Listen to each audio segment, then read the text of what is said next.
Bismillahirrahmanirrahim. Assalamualaikum warahmatullahi wabarakatuh. Alhamdulillahirabbil alamin. Berjumpa dengan saya Juhari, dosen STI Pertiba Pangkal Pinang, dalam mata kuliah studi kelayakan bisnis pertemuan yang keempat ya, terkait dengan bahasan analisis sumber daya manusia bagi kelayakan bisnis.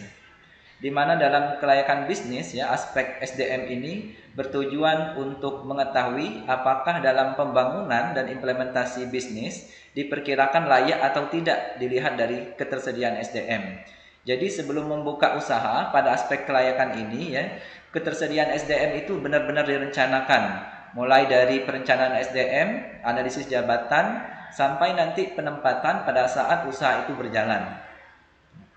Dan analisis SDM ini ya tujuannya adalah untuk mengetahui struktur organisasi dan SDM yang tepat untuk mengelola usaha dan dapat mencari tenaga kerja yang pas untuk memenuhi kebutuhan tersebut.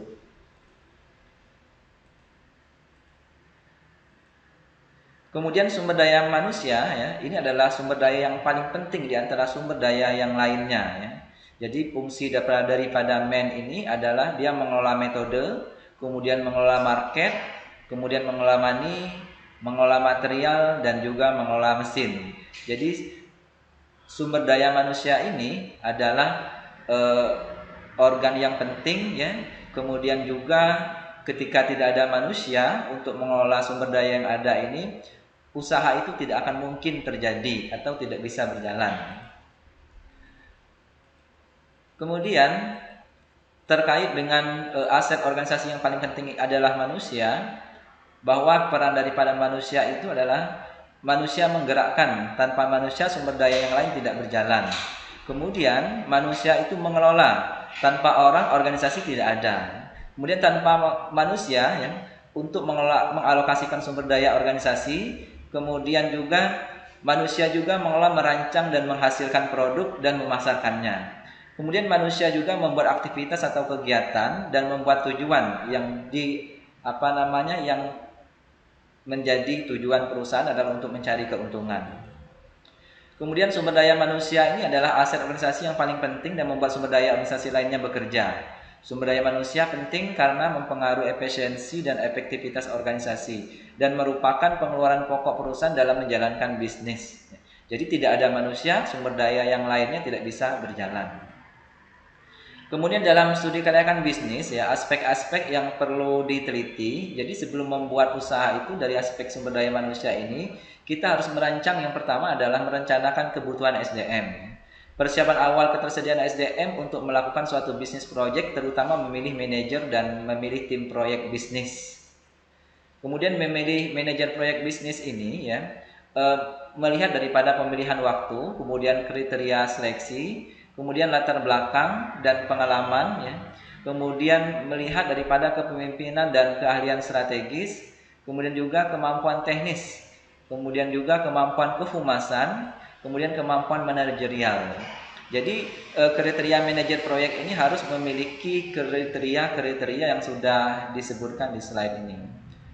Kemudian kriteria umum memilih tim proyek bisnis, yang pertama adalah memiliki komitmen, kemudian kemampuan berkomunikasi dan membagi tanggung jawab.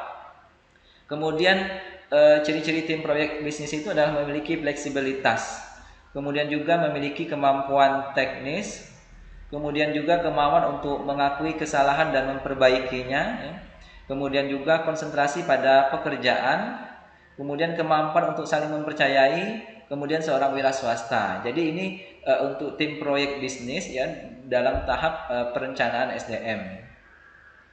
Kemudian tim proyek bisnis juga harus memiliki knowledge dan juga experience, pengalaman dengan peralatan manajemen bisnis. Nah, tahap berikutnya ya yang perlu dirancang dalam studi kelayakan adalah rekrutmen. Nah, rekrutmen suatu kegiatan untuk mencari sebanyak-banyaknya calon tenaga kerja yang sesuai dengan lowongan yang tersedia. Nah, jadi setelah direncanakan berapa kebutuhannya, diadakan rekrutmen. Kemudian diadakan seleksi ya. Jadi kita mengetahui ya terkait dengan seleksi itu ya, apa-apa yang akan dilewati oleh si calon karyawan ataupun calon pegawai. Seleksi ini adalah usaha yang sistematis yang dilakukan guna menentukan orang yang paling tepat dengan kriteria dengan jumlah yang dibutuhkan. Jadi seleksi ini hal yang penting untuk mendapatkan sumber daya manusia atau SDM yang berkualitas. Jadi seleksi-seleksi itu banyak sekali macamnya. Ada seleksi dokumen, seleksi psikotes, tes intelijensi, tes kepribadian, tes bakat dan kemampuan, tes kesehatan, dan wawancara. Kemudian tahap berikutnya ya di dalam aspek SDM adalah orientasi, pengenalan kepada pegawai baru terhadap situasi dan kelompok kerjanya yang baru. Ya, ini tahap orientasi. Kemudian dalam studi kelayakan juga ya, selain daripada perencanaan SDM, kita perlu menganalisis pekerjaan. Ini prosesnya adalah untuk menentukan isi suatu pekerjaan sehingga pekerjaan itu bisa dilaksanakan seoptimal mungkin. Misalnya the right man in the right place ya. Orang yang tepat ditempatkan pada posisi tempat yang tepat pekerjaannya. Kemudian produktivitas, perbandingan antara hasil yang dicapai atau output dengan keseluruhan SDM yang digunakan atau input. Nah, semakin bagus produktivitasnya, ukuran daripada efektivitas dan efisiensi perusahaan akan semakin bagus dari penilaian kualitas SDM-nya. Kemudian secara teoritis ya, ini ada ciri-ciri pegawai yang produktif menurut Dalle Timpe dalam bukunya Profesor Hussein Umar ya tahun 2005. Ciri-ciri pegawai yang produktif itu yang pertama adalah memiliki kecerdasan ya, dapat belajar dalam relatif cepat ya. Kemudian kompeten secara profesional. Kemudian seorang pegawai juga harus kreatif dan inovatif. Jadi tidak hanya seorang pengusaha yang harus kreatif dan inovatif, tapi juga seorang pegawai itu harus punya kreativitas dan inovatif ya di dalam bekerja. Kemudian memahami pekerjaan. Kemudian seorang pegawai itu harus belajar dengan cerdik, menggunakan logika, efisiensi, dan tidak macet dalam pekerjaan. Kemudian selalu mencari perbaikan-perbaikan, tapi kapan harus berhenti. Ini terkait dengan pegawai-pegawai yang produktif. Kemudian dianggap bernilai oleh atasannya. Kemudian memiliki catatan prestasi yang baik. Jadi seorang pegawai yang produktif itu harus memiliki catatan prestasi yang baik. Kemudian selalu meningkatkan kompetensi diri, baik kompetensi akademik maupun non-akademik ya, soft skill, kemudian keahlian-keahlian lainnya ya sebagai seorang pegawai. Kemudian tahap berikutnya, aspek SDM dalam studi kelayakan bisnis adalah merancang pelatihan dan pengembangan. Ya. Pelatihan ini tujuannya adalah untuk memperbaiki penguasaan berbagai keterampilan dan teknik pelaksanaan kerja sesuai dengan deskripsi tugasnya untuk kebutuhan sekarang. Ya. Kemudian pengembangan, ya, pengembangan ini bertujuan menyiapkan pegawai yang siap memangku jabatan tertentu di masa yang akan datang. Jadi di dalam laporan studi kelayakan bisnis ya, pelatihan dan pengembangan aspek SDM ini sangat penting ya untuk merancang proyeksi pengembangan SDM ya untuk perusahaan di masa yang akan datang. Kemudian prestasi kerja. Prestasi kerja ini adalah umpan balik kepada karyawan atas pekerjaan yang mereka laksanakan. Jadi umpan balik ini kepada karyawan ini ya adalah harus adanya bentuk-bentuk penghargaan kepada karyawan. Ketika misalnya ada pelanggaran terhadap daripada kewajiban karyawan, ya, perusahaan boleh memberikan semacam sanksi kepada karyawannya. Kemudian kompensasi, ya, tahap berikutnya. Perlu juga merancang daripada kompensasi-kompensasi yang diterima oleh karyawan sebagai balas jasa untuk kerja mereka.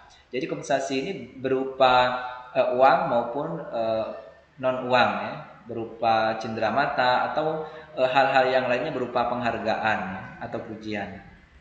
Kemudian perencanaan karir semua pekerjaan atau jabatan seseorang yang telah maupun yang sedang dilakoninya atau siklus kehidupan kerja. Jadi perencanaan karir seseorang yang di dalam perusahaan juga harus dirancang dari mulai golongan 1 sampai golongan yang tertinggi. Nah, kemudian keselamatan dan kesehatan kerja. Jadi dalam studi kelayakan pun ya perlu memperhatikan merancang daripada keselamatan dan kesehatan kerja. Adanya jaminan terhadap keselamatan dan kesehatan kerja bagi karyawan agar pembinaan dapat berjalan dengan baik dan dapat dilakukan dengan cara yang pertama untuk K3 ini adalah tanamkan dalam diri karyawan keyakinan bahwa mereka adalah pihak yang menentukan dalam pencegahan kecelakaan. Kemudian tujukan pada karyawan bagaimana mengembangkan perilaku kerja yang aman. Kemudian berikan teknik pencegahan kecelakaan secara spesifik. Kemudian tegakkan standar keselamatan kerja secara tegas. Nah, ini agar pembinaan daripada K3 ini berjalan dengan baik. Kemudian tahap berikutnya ya, seorang analis di dalam studi kelayakan itu perlu merancang program pemberhentian karyawan ya. Pemberhentian ini adalah suatu kondisi ya di mana tidak bekerja laginya karyawan ya pada perusahaan karena hubungan kerja antara yang bersangkutan terputus atau tidak diperpanjang lagi ya. Jadi ada beberapa macam ya bentuk pemberhentian karyawan yang biasa diterapkan oleh berbagai perusahaan. Yang pertama adalah keinginan dari perusahaan ya. Keinginan dari perusahaan ini karena perusahaan sudah tidak membutuhkan atau tidak sesuai dengan kondisi yang diharapkan oleh perusahaan ya. Jadi karyawan bisa untuk diberhentikan. Kemudian keinginan daripada karyawan. Jadi pemberhentian karyawan juga adalah bisa disebabkan oleh keinginan dari karyawan. Karyawannya ingin berhenti ya karena misalnya sakit ataupun karena ikut suami ya ataupun hal-hal yang lainnya, sehingga ini adalah maksud yang baik supaya karyawan bisa diberhentikan secara terhormat di dalam perusahaan. Kemudian pemberhentian karyawan karena sudah masuk usia pensiun, sehingga kalau sudah pensiun berarti sudah purna tugas dan sudah tidak bekerja lagi pada perusahaan. Dan perusahaan juga ya harus memikirkan ya kondisi ya apa yang diterima oleh karyawan yang sudah dipensiun. Kemudian kontrak kerja yang telah berakhir, ini khusus untuk karyawan yang kerja kontrak ya, biasanya apakah dalam setahun, 2 tahun ya dan seterusnya ya. Kalau memang kontrak kerjanya telah berakhir ya berarti hubungan dengan karyawan menjadi terputus ya. Kemudian juga sebab pemberhentian karyawan ini karena kesehatan karyawan. Misalnya karyawan ini mengalami sakit berat ya seperti stroke ya, jantung ya dan sebagainya, sehingga dia tidak bisa untuk bekerja ya, sehingga dia juga bisa berhenti menjadi karyawan perusahaan, ataupun karena kecelakaan, cacat tetap dan sebagainya. Kemudian juga karyawan meninggal dunia. Nah, ini karyawan meninggal dunia ini otomatis dia terputus ya dengan hubungannya dengan perusahaan. Kemudian berikutnya perusahaan itu dilikuidasi ya. Ini juga bisa menyebabkan hubungan karyawan dengan perusahaan akan terputus atau berhenti. Perhatikan ya, pada pertemuan 4 ini ya saya akan men-sharekan tugas wajib individu ya terkait dengan laporan wajib ya studi kelayakan bisnis. Jadi output mata kuliah ini adalah mahasiswa-mahasiswi sekalian itu bisa untuk merancang bisnis baru, bisnis sendiri ya. Skalanya adalah bisa skala kecil, menengah maupun skala besar untuk usahanya. Bisa juga aspek kelayakan ini disarankan adalah untuk usaha-usaha yang memiliki legalitas seperti PT, CP dan lain-lainnya. Jadi tugas wajib individu ini ya ada kriteria-kriterianya. Yang pertama adalah memuat kriteria semua aspek dalam studi kelayakan bisnis. Ini tugas wajib individu. Yang kedua, terapkan pada objeknya bebas pada PT, kemudian CP atau baik yang belum maupun yang sudah ada. Jadi harapannya dari laporan studi kelayakan bisnis yang dibuat ini adalah menjadi cikal bakal usaha yang kawan-kawan lakukan nantinya pada saat kuliah sekarang pun atau pada saat nantinya setelah selesai kuliah. Jadi kita sudah punya kelayakan usaha sendiri, draft sendiri ya dari laporan studi kelayakan. Kemudian pengumpulannya seminggu sebelum UAS ya. Pengumpulannya seminggu sebelum UAS ya. Kemudian pengetikannya, tekniknya adalah yang pertama huruf Arial 12, spasi 1,5, kemudian isi minimal 10 halaman ya. Itu di luar lampiran ya, cover, kata pengantar, daftar isi, daftar pustaka dan dokumentasi ya. Kemudian dijilid dengan rapi ya, dijilid dengan rapi ya. Boleh jilidnya menggunakan kertas manila atau kertas kambing ya, lebih rapi. Kemudian boleh juga menggunakan jilid spiral ya. Inilah terkait dengan mata kuliah studi kelayakan bisnis, khususnya aspek sumber daya manusia. Jadi Kesimpulannya ya, di dalam aspek SDM ini, perusahaan harus merancang semua tahapan-tahapan kebutuhan daripada sumber daya manusia untuk perusahaan yang akan didirikan. Dari mulai tahap perencanaan sampai dengan tahap pemberhentian karyawan. Baik, kalau memang ada pertanyaan nanti silahkan pada saat live dan juga pembelajaran daring ya pada tahap pertemuannya. Silahkan ditanyakan dan kurang paham juga boleh berikan komentar dan sarannya. Nah dulu terima kasih. Assalamualaikum warahmatullahi wabarakatuh.